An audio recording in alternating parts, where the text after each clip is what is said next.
Барыңыздарга салам достор, сиз менен Эркебек. Бүгүн биз Linux операцион системасын орнотуу менен алектенебиз. Жана Linux боюнча кыскача айта кетсем, Linux азыркы учурда өзгөчө программисттер арасында абдан тараган, анын Windows караганда артыкчылыктары жана ошондой эле кемчиликтери дагы бар. Жана ошолор жөнүндө айта кетсем, артыкчылыктары: Linux бекер жана жазылган коду ачык, бат жана стабилдүү иштейт, вирустардан көз карандысыз. Анын көрүнүшүн, функцияларын, темасын, иконкаларын жана эмнени кааласаңыз ошонун баарын өзүңүзгө жаккандай кылып өзгөртө алсаңыз болот. Жана ошондой эле терминалы эң ыңгайлуу, колдонууга жеңил жана түшүнүктүү. Жана ошондой эле кемчиликтерин айта кетейин. Linux дүйнөгө аз тарагандыгына байланыштуу оюндар жана программалар Windows'ка салыштырмалуу аз. Бирок бул деле анча коркунучтуу эмес, анткени Wine деген программалар аркылуу Windows'тун көбүнчө программаларын ачып алсаңыз болот. Алар эч кыйынчылыгы жок, Linux'тун өз программаларында эле иштей берет. Жана ошондой эле башында Linux'ка көнүп кетиш кыйын, бирок бат эле көнүп кетесиз. Мен азыр ноутбугумда Linux'тагы, Windows'тагы турат. Бири-бирине эч тоскоолсуз иштей берет экөө тең.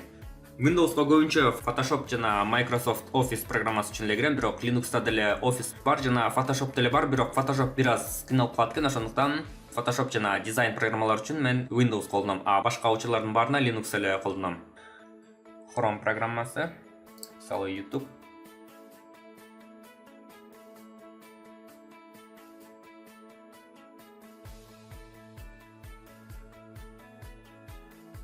Бул Office программасы. Бул Wine программасы аркылуу иштеп жатат. Көргөнүңүздөй баары Windows'ка окшош эле. Wi-Fi, Bluetooth. Дагы бир артыкчылыгы бар. Бул орноткондон кийин бул Windows'тагыдай драйверлерди коюп кереги жок. Бул өзү эле баарын коюп алат. Ошол жер бар. Мисалы, могул Wi-Fi берки Nvidia HTTP'син орноткон эмесмин, бул өзү эле коюлуп калган. Жана мунун компьютерге көп талаптары жок. Бул сиздики мисалы 1 гигабайт жана эч кандай видеокарта процессорыңыз деле анча деле күчтүү болбосо деле бул Windows караганда батыраак жана стабилдүү иштейт. Мисалы Telegram программасы бар, файлдар жана ошондой эле терминалы. Жок, терминал жок деле колдонсоңуз болот.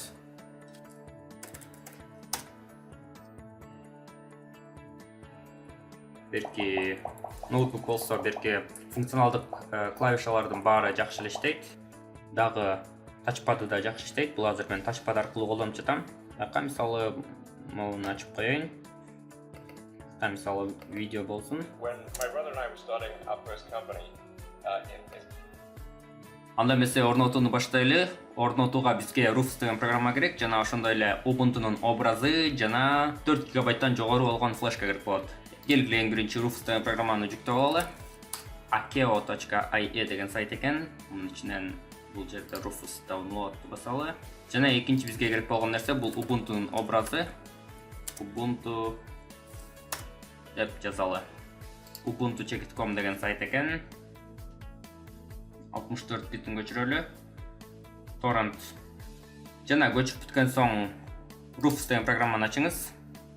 Флешкаңызды тандашыңыз керек. Менин флешкам 16 гиг. Эрке E деген тамгасы менен турат. Rufus'ун ичинде дагы бул жерден ошол флешкаңыз турушу керек. Жана бул жерден ISO деген тандайсыз. Жана select баскычын басып, Ubuntu'нун образын кайсы жерге жүктөгөн болсоңуз, ошону басыңыз. Меники мен бул жерге жүктөдүм. Ubuntu 16.04. Ушуну тандайм. Жана эң биринчи флешкаңызды форматтап алыңыз. Бирок форматтоодон мурун ичинде сизге керектүү маалыматтар болгон болсо алардын баарын жүктөп алыңыз, анткени бул процесстен кийин сиздин маалыматтарыңыз бүт баары өчүп тазаланып калган болот. Фототек тандай бериңиз. Баары ушундай кала берсин жана старт басасыз. Жана баары бүткөндөн кийин бул жерден MBR, BIOS or UEFI, label жана старт баскычын басыңыз. Баарына ооба деп жооп бериңиз.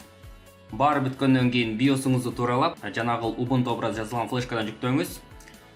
Флешкадан ачкандан кийин төмөндөгүдөй экран чыгат. Бир аз күтө турушуңуз керек болот. Бул жерден сол жагынан тилди тандайсыз. Кыргызча барбы жокпу көрөлү. Болсо кыргызча тандап, болбосо орусчасы менен кете берели.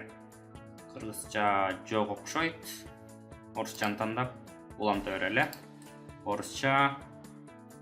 Запустить Ubuntu'ну тандайсыз. Негизги Linux'ун дагы бир жакшы жери сиз флешкага жазып алып эле ошондон ачып өзүңүздүн негизги системаңызды өчүрбөй эле колдоно берсеңиз болот. Мисалы азыр мен флешкадан эле ачтым. Бирок бул уже орнотулган операцион системада болуп эле иштей берет. Ичинден уругуп, бир нерселерин көрүп, интернет ачып, баарын кыла берсеңиз болот. Бирок орнотуп алсаңыз, албетте дагы ылдамыраак жана дагы жакшыраак иштейт. Бирок мындай учурда жаман жери бул сиздин өзгөртүүлөр киргизсеңиз аларды сактабайт. Муну жаап салалы. Бул жерден дагы бир жолу тилди тандоого мүмкүнчүлүк берди. Продолжить баскычын басабыз. Могул жерди тандап койгонуңуз сунушталат. Анткени мындан кийин муну басып койсоңуз, болгон жана айтып жаткан драйвер бүт баарын коюп коет, керектүү программалардын баарын. Стереть диск и установить Ubuntu. Эгерде сиз негизги Windows операцион системаңыз болсо, аны өчүргүңүз келбесе, бул другой вариант тандаганыңыз жакшы. Мен муну мисал катары сизге виртуалдык машинада көрсөтүп жаткан үчүн бул жерде 13 гигабайт деп турат. Бирок сизге көбүрөөк болушу керек. Негизи 50 гигабайттан кем эмес болгону сунушталат.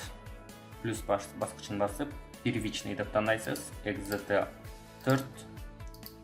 Ягына ушуну тандайсыз. Бул эң башкы жана бияка 7 гигабайт берип коеюн. Негизи бул биринчисине 30 гигабайттай, хоумго бир 10дон ашык болушу керек. Канчалык көп болсо өзүңүзгө жакшы, көбүрөөк маалыматтар сактаганга мүмкүнчүлүгүңүз болот, бирок 10дон кем болбошу керек. Хоумдон башка разделдердин баары бул операцион системаныкы болуп эсептелет. Ал жерге сиз өз файлдарыңызды, документтериңизди сактай албайсыз. Ал жерге жалаң гана программалар жана программанын ошо өзүнүн файлдары сакталат. Home деген разделге бул сиздин өздүк разделиңиз деп койсок болот. Бул жерге сиздин маалыматтарыңыз, документтериңиз, файлдарыңыз сакталат. Жана кийинкиси бул дагы XZT4. Home буга бир 4 гигабайт берип коелу. Мен мисал катары эле 4 гигабайт бердим. Негизи бул 10 гигабайттан кем болбошу керек. Жана эң аякысы дагы бир маанилүүсү бул Swap деген разделы. Раздел подкачки. Бул оперативка системага жардамчы катары болот. Мунун өлчөмү сиздин оперативка системаңыз канча болсо ошонча болушу керек. Мунуку 1.9 гигабайт болгон үчүн мен дагы 1.9 гигабайт берип чыккам. Мунун баары бүттү окшойт. Эми установить сейчас деген эмени бастым. Продолжить. Негизи бул сааттар туура болуш үчүн керек. Ишке жазып көрөлү.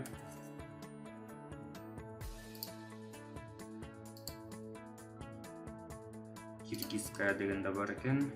Бирок бул Linux'та көбүнчө английский колдонгон жакшы. Ошондуктан англисче койдум. Ваше имя. Муну дагы англисче жазсаңыз жакшы. Мен эрке деп көбүнчө эрке деп коем. Имя вашего компьютера кала берсин, пароль жана пароль берип коелу.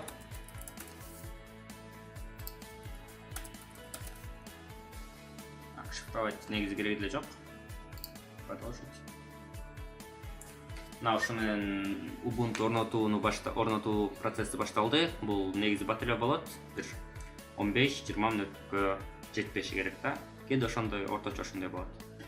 Негизи бул орнотуп жаткан учурда башка программаларды ачып текшере берсеңиз болот, бирок сунуштабайт элем. Орнотуу процесси жакшы бүтүшү үчүн тийбей кое туруш керек. Мындан да эмесе орнотуу да бүттү. Перезагрузить деп басабыз.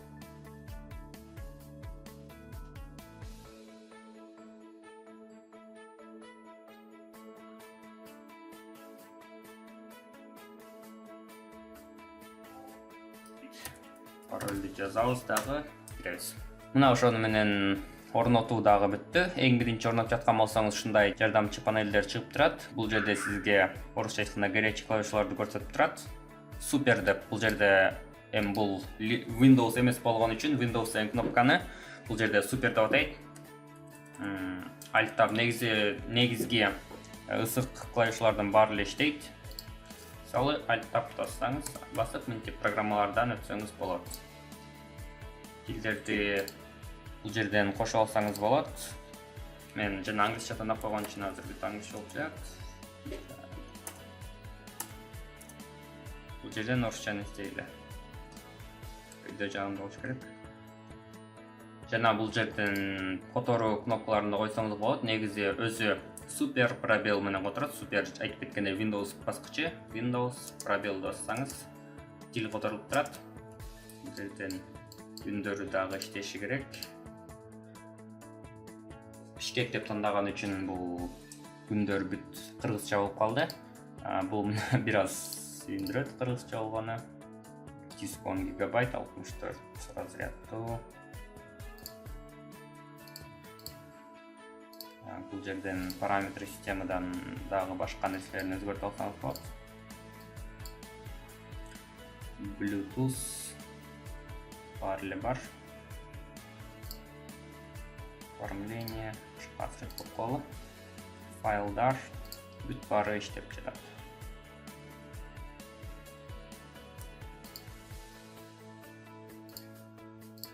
Негизи бул бир аз башкача көрүнүшү мүмкүн. Муну сиз өзүңүзгө жаккандай кылып, Windows кандай кылып мындай түзүнөн кое алсаңыз болот.